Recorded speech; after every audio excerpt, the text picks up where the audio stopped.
Hi, I'm Dee and welcome to part 7 of Read with Dee। और मुझे पता है कि मैं बहुत दिनों बाद ये वीडियो बना रही हूँ।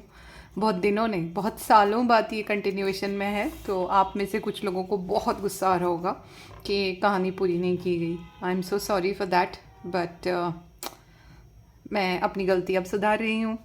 तो ये नया वीडियो है। पार्ट 7 में हम पढ़ेंगे आगे कि बिन्या के साथ आगे होता क्या है ब्लू अम्ब्रेला में। इसके पहले अगर आपने वीडियोस नहीं देखे हैं तो टिल पार्ट 6 1 to 6 आप जाके देख सकते हैं।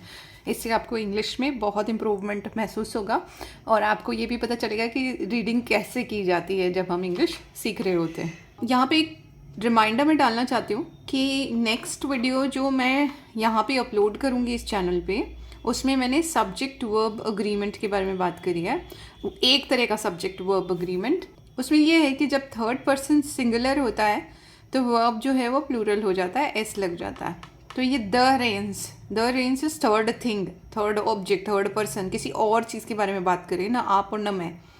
तो रेंस सेट इन, तो रेंस अगर प्लूरल है तो वर्ब में एस नहीं लगा है। अगर ये रेन आता तो सेट्स इन हो जाता। एनीवे, सेट इन का मतलब होता है आना या चलना या जमाना या पहुंचाना। So the rain sets in, बारिश आ रही है। The sun only made brief appearances, और सूरज जो है वो सिर्फ ओनली मेड, सिर्फ ब्रीफ अपीयरेंसेस के लिए आ रहा है। ब्रीफ मतलब संक्षिप्त या फिर छोटा। अपीयरेंसेस यानी कि प्रकट होना, अपीयर होना, सामने आना। तो कम दिखाई दे रहा है ना सूरज, क्योंकि बारिश, अब मानसून है या बारिश का टाइम है। The hills turn a lush green, जो पहाड़ियाँ हैं वो किस चीज़ में बदल गई हैं? लश ग्रीन में बदल गई हैं। लश ग्रीन मतलब हरा भरा, खूब हरियाली जब हो जाती है तो उसको लश ग्रीन कहते हैं। Ferns sprang up on walls and tree trunks. Ferns यानी कि पौधे, छोटे पौधे। sprang up, ये फ्रेजल वर्ब है जिस पे मैंने एक वीडियो ऑलरेडी बनाया हुआ है कि फ्रेजल वर्ब क्या होते हैं। जब वर्ब के साथ preposition लगता है तो उस वर्ड को कहते हैं phrasal verb. Ferns sprang up, अचानक से बढ़ना या प्रकट होना, स्प्रिंगिंग अप, sprang। बढ़ गए हैं क्या चीज़? फर्न्स, पौधे। On walls and tree Trunks, कहाँ कहाँ बढ़ गए हैं? दीवारों पे।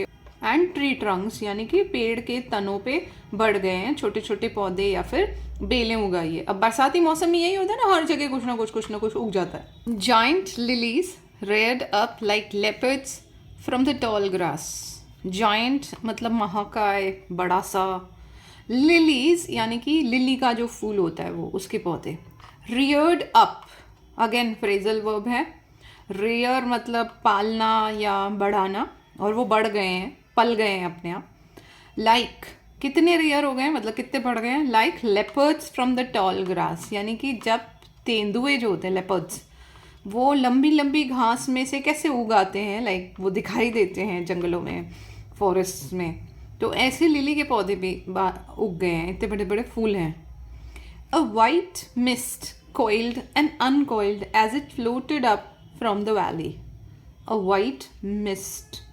Mist मतलब होता है धुंध या कोहरा, और किस तरीके का है? वाइट है वो। Coiled and uncoiled. Coil मतलब होता है रिंग या स्पाइरल, लच्छा जो बना रहे हैं, है ना। जैसे मॉस्किटो कॉइल पता है लगाते हैं मच्छर भगाने के लिए, एक कॉइल सी आती है, चक्रा जो आता है, तो वो coil, spiral, ring.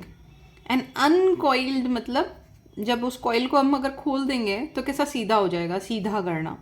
So a white mist coiled and uncoiled as it floated up from the valley. एक अलग सी सफ़ेद धुंध जो है वो आ जा रही थी, बन रही थी और वापस जा रही थी। Coiled and uncoiled, as it floated up from the valley, जैसे जैसे वो धुंध जो होती है वो ऊपर की तरफ जाती है ना, फ्लोटेड अप। अब अगेन फ्रेजल वर्ब है, फ्लोट कर रही है, यानी कि बह रही है, उड़ रही है, लेकिन कहाँ पे? अप, ऊपर की तरफ। Floated up from the valley.